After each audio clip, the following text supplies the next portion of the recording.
Welcome back to Studio B54. Oh my god, I did the millennial pause. Whatever. Where we review, discuss, talk about movies. This is what we do, right? Hopefully. Let's get a little comfortable. I already did this video one time. Got a call midway. I got a little. That was my mom. I had to pick it up, Let's talk about this. Today, the movie we're going to be reviewing, we're in the series. You know what it is. The Red Dragon. This is the third movie in that Hannibal movie sphere, or whatever you want to call it. Movie. It's not a trilogy, but in the movie realm. By far my favorite movie.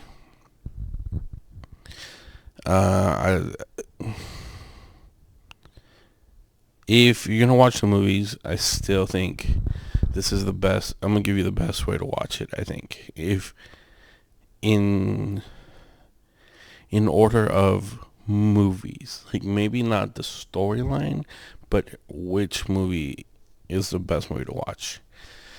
I suggest you watch Silence of the Lamb first, Red Dragon second, Hannibal Rising third, and Hannibal fourth.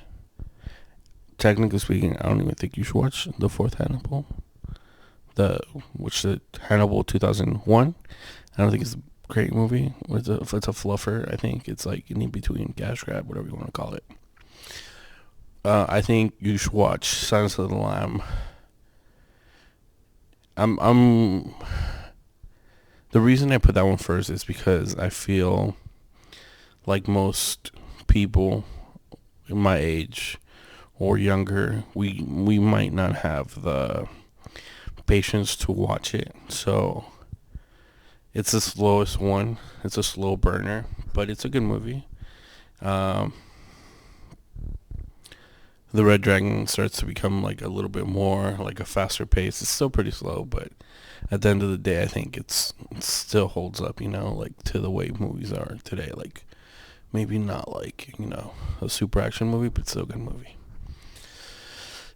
What do we take away from this movie? That the Red Dragon, the man, what's his name? The actor's name is Gary Oldman, but Francis, the Tooth Fairy killer. He is a tortured soul, man. We go back to these things where some of these killers they weren't born killers. They were made. He was abused mentally, emotionally by his grandmother, who took care of him. Maybe even sexually. I'm not 100% sure, but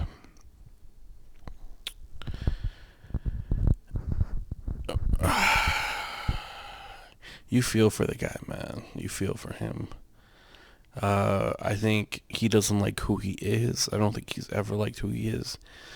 And I think that goes back to the first movie with like Buffalo Bill. These people seek transformation. Buffalo Bill wants to transform himself into a woman, and he has an identity crisis. This man also has an identity crisis. He wants to transform himself into the Red Dragon, which is the painting. Has it become a god or something like that? He doesn't like the way he looks. He has cleft lip, I think that's why he really connects with Reba, the blind lady. I don't want to just call her the blind lady, so we can go back to Reba.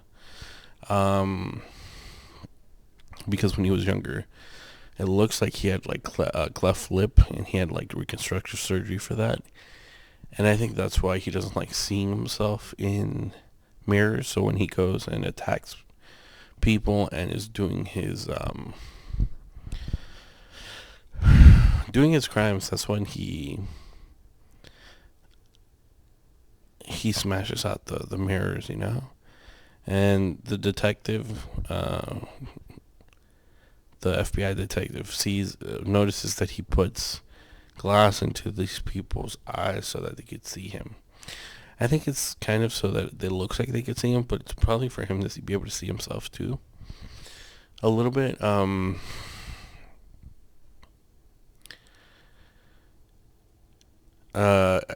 It's hard for the detective. I forgot his name. I think it's Norton something. But so yeah, I don't want to. I don't want to like Will Graham. There we go, Will Graham. Um, he also played the Hawk. I think he was one of the best Hawks before we had that other guy in the new Marvels movie. Actually, I don't even remember watching the Hawk before that. But anyways, um, he's the detective on this case, and the reason he's such a good detective is because he's able to put himself in the shoes of the killer, like to a degree that no other law enforcement agent can. That's why they bring him along. He's he's he's really able to put himself in there, and I think that's something that all the other people don't really.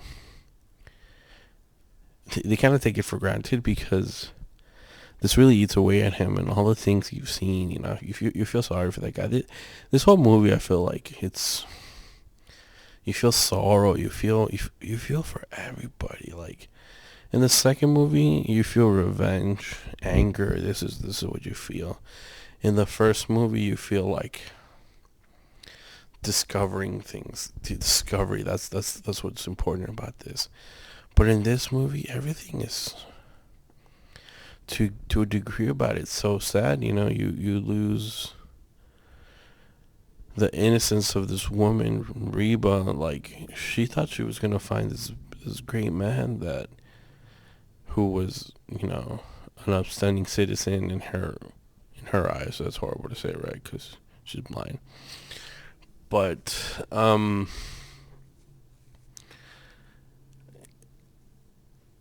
she thinks he's just a simple guy, but he's not. He's a killer, and she can't see it coming because you know why? Sorry, but and she feels like a fool. You feel for her. You feel for the guy that kills, that gets killed. That's trying to be a good friend to her. Yeah, he's probably also trying to sleep with her, but he ends up getting killed by Francis. Towards the end of the movie, you feel for Francis because he became this monster and he tried to stop himself. That's the reason he went to New York. He went to try to like destroy this painting that had such a control over him. This dude needed like psychological help. He didn't get it. He was degraded and abused by his grandmother. To what extent, I don't think it's really known, but she threatened to cut his ding-a-ling off. She called him disgusting. She made him feel inferior. This is things that he carried with himself throughout his life. That I feel like that's why he was such a loner, and he secluded himself from everyone else because one of his physical features, but two of what he felt inside. Like if my own grandmother can't love me and protect me and show me love, like what can you say about the rest of the world? Like um, I think watching movies like these sometimes like it's hard because they're killers and the way they kill people is disgusting. This is one of those murders that are just so gross, and what he ends up doing to these families. But something drove someone to this. Like someone made this guy into a monster. That's what could be said, and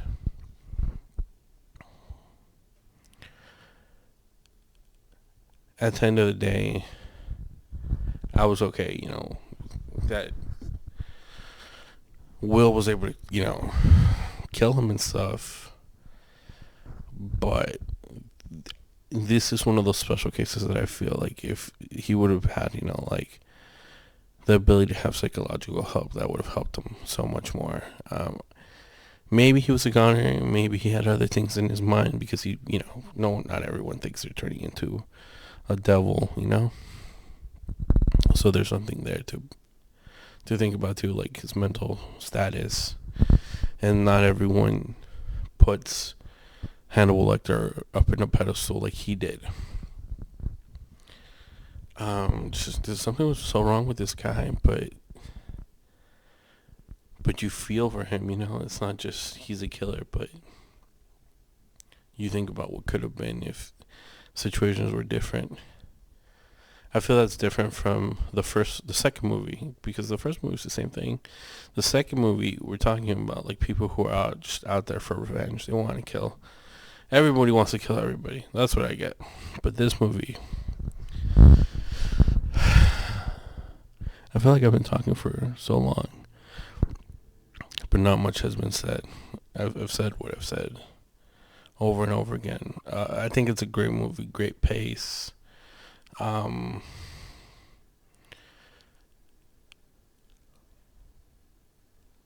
It really leaves you wondering, like, it makes me want to read the book. I know that there's a book out there, so I want to read the book first, or at least hear the audiobook or something, because it's really that good. What do I rate this movie? I gave this movie 8.1 out of 10, I think. I'm just spitballing. It was my favorite. If I remember correctly, out of all the movies, this is my favorite movie. I still have to watch the next one. But I'm gonna gamble and say this is my favorite movie so far because it has a little bit of everything. It has really great action. It has really good, I don't know, just a good movie, man. Like, it holds up. I mean, because it's, it's not that old. It's old. It's like a 20-year-old movie, but it's good. Okay.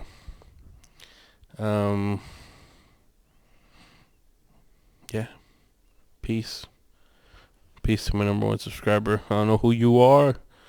I know you don't watch the end of the video, but whatever, man.